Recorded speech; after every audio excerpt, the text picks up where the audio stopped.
Gemini banana అని చెప్పి ఒక యాప్ అని చెప్పేసి ఆడపిల్లలంతా ఫేసులు మార్చుకోవటం, తర్వాత వాళ్ళ అప్పుడు కూడా చాలామందికి డౌట్స్ వచ్చింది. అంటే మీ అకౌంట్స్ కానీ మీకు సంబంధించిన డేటా మొత్తం వెళ్ళిపోతుంది, జాగ్రత్త పడండి అని చెప్పినా కూడా ఎవరు వినలా.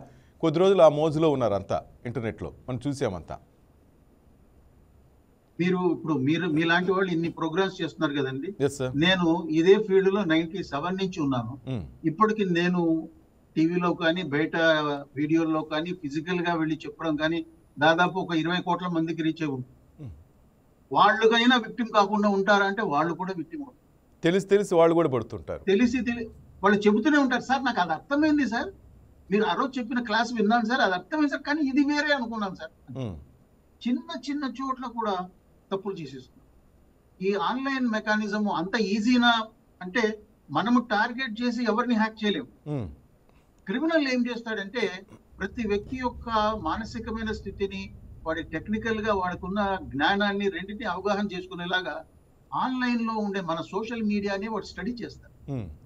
ఇప్పుడు రామ్మోహన్ గురించి తెలియాలంటే మీరు ఆన్లైన్ లో చిక్కిస్తే నాకు సంబంధించింది 90% విషయం ఆన్లైన్ లో మీకు దొరికిపోతుంది.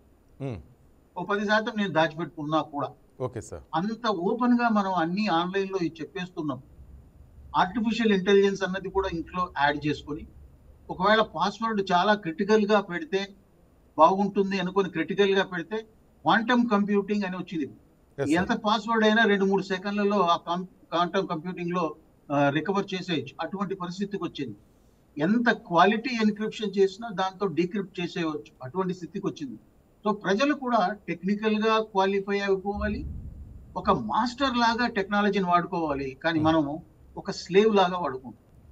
ఆ స్లేవ్ గా వాడుకోకుండా ఈ స్లేవరీని, ఆ బ్రిటిష్ స్లేవరీ పక్కన పెడితే ఈ స్లేవరీ నుంచి మనం బయటపడితే తప్ప మనకు సరైన అర్థం కాదు టెక్నాలజీలో జరిగే నేరాల గురించి. పెద్ద వాళ్ళే, ఇందాక మీరు అన్నారు పోలీసులు కావచ్చు, జడ్జిలు కావచ్చు, పొలిటీషియన్స్ కావచ్చు, ఎవరైనా సరే దీంట్లో భాగస్తులు అవ్వడానికి 100% ఛాన్స్ ఉంది.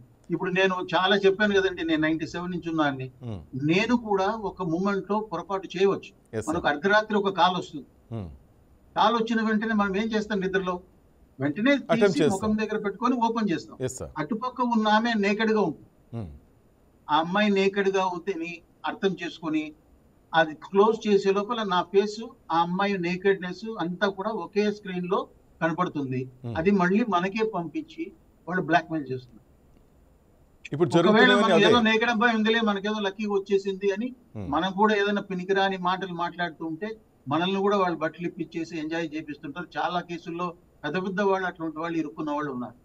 దాంట్లో వాళ్ళు కూడా ఇరుక్కొని వాళ్ళు బ్లాక్ మెయిల్ చేస్తే 10 లక్షలు, 20 లక్షలు, 30 లక్షలు కట్టిన వాళ్ళు కూడా ఉన్నారు. చాలా మంది బయటకు చెప్పుకోలేకపోతున్నారు సార్. మీరు చెప్తున్నట్టుగా చాలా పెద్ద మనుషులు కూడా తెలియక తన తప్పు లేకపోయినా ఇలాంటి కేసులు ఇరుక్కుని బయటకు చెప్పుకోలేకపోతున్నారు.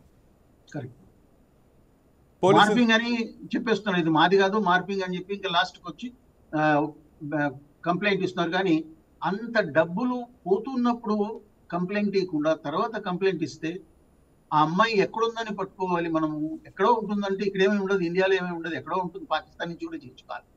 ఎందుకంటే ఈ రోజుల్లో ఆన్లైన్ కమ్యూనికేషన్ అన్నది జస్ట్ లైక్ దట్ చేసుకోవచ్చు. మన సిమ్ కార్డ్ నుంచే చేయాల్సిన అవసరం ఏమి లేదు. సో పక్క దేశాల నుంచి హిందీలో మాట్లాడుతుంది కదా అంటే పక్క దేశాల్లో హిందీ వచ్చిన వాళ్ళు చాలా మంది ఉన్నారు. మన వాళ్ళు తెలుగు వాళ్ళని పెట్టుకొని కొన్ని విలేజ్లు ఉన్నాయి ఇండియాలో, ఒక 10 విలేజ్లు ఉన్నాయి. రకరకాల నేరాలు ఆ 10 విలేజ్ల్లో జరుగుతున్నాయి. భరత్పూర్ అని, జామ్తాడా అని, నోయిడా అని ఇట్లాంటి ప్లేసెస్ లో అన్నింటిలో కూడా నేరాలు జరుగుతున్నాయి. మేవాట్ అని అన్ని చోట్ల జరుగుతున్న నేరాలన్నీ కూడా యూత్ 20 నుంచి 30 ఏళ్ల లోపల వాళ్ళు దీంట్లో నేరస్తులు. వాళ్ళు పోనీ చదువుకున్నారా చాలా ఎక్కువ అంటే మహా అంటే 8th క్లాస్ 10th క్లాస్ చదువుకొని ఉంటారు. వాళ్ళు ఒక రగ్గెడ్ లైఫ్ ను జీవిస్తూ ఉంటారు.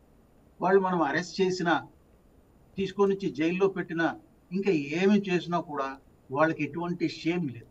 మళ్ళీ పోతారు, మళ్ళీ అదే నేరమే చేస్తారు. వందల మంది ఈ దీంట్లో ట్రైన్ అయి ఉన్నారు. ఇతరులను మోసం చేయడం ఎలా, ఆన్లైన్ లో ఓటీపీ తీసుకోవటం ఎలాగా, లింక్ పంపించి ఇన్ఫర్మేషన్ తీసుకోవడం ఎలాగా, నేకెడ్ బాడీ చూపించి మోసం చేయడం ఎలాగా, ఇవన్నీ వాళ్ళకి తెలుసు. మన ఫోన్ నంబర్లు అన్నీ కూడా వాళ్ళ దగ్గర ఉన్నాయి. మనం ఎక్కడికి పోయినా కూడా ప్రతి చోట మనల్ని ఏమడుగుతారు, ప్రతి షాప్ కి వెళ్తే మీ ఫోన్ బిల్లు నెంబర్ అడిగిన నెంబర్ నెక్స్ట్ మినిట్ అడుగుతారు. మీ ఫోన్ నంబర్ ఏంటి అంటే ఎస్ సార్. ఆ ఫోన్ నంబర్ కు మనకు బిల్లు ఆన్లైన్ లో పంపిస్తారు అంటాడు. కానీ ఆ ఫోన్ నంబర్లన్నీ వాళ్ళకు వెళ్ళి మన పేర్లతో సహా, మన క్రెడిట్ కార్డు నంబర్లతో సహా వాళ్ళకి వెళ్ళి. అంటే ఇవ్వటం మంచిదంటారా, ఇవ్వకపోవటం మంచిదంటారా సార్? ఇవ్వకుండా ఉండాలండి. కానీ ఇప్పుడు ఎటువంటి పరిస్థితికి వచ్చేసిందంటే బిల్లు మీకు పంపించాలి అంటే మీకు ఇది పంపాలి, నంబర్ ఇవ్వాల్సిందే సార్ అంటే ఎస్ సార్. నేను నీ నంబర్ రాసుకో, నాకేం అవసరం లేదు బిల్ అని చెప్పి చెప్పాల్సి వస్తుంది. నా నంబర్ ఇవ్వటం లేదు.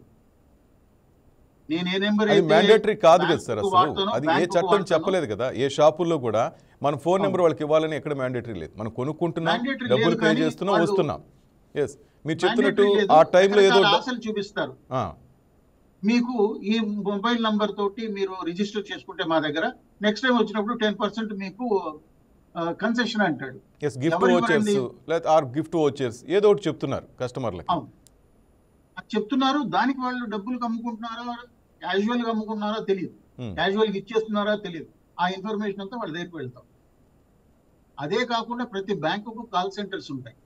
ఆ కాల్ సెంటర్స్ పేరు మీద ఫేక్ కాల్ సెంటర్స్ క్రియేట్ చేసి మన దగ్గర డేటా తీసుకొని దాని ద్వారా కూడా హైదరాబాద్ లోనే ఒక ఐడిఎస్ అనే కంపెనీని అరెస్ట్ చేయడం జరిగింది. దాంట్లో 500 మంది ఎంప్లాయీస్ కూడా ఉన్నారు. వాళ్ళందరూ మన డేటా కలెక్ట్ చేయడం వాళ్ళే. రకరకాల సర్వీసు పేర్లు మన డేటా కలెక్ట్ చేస్తారు.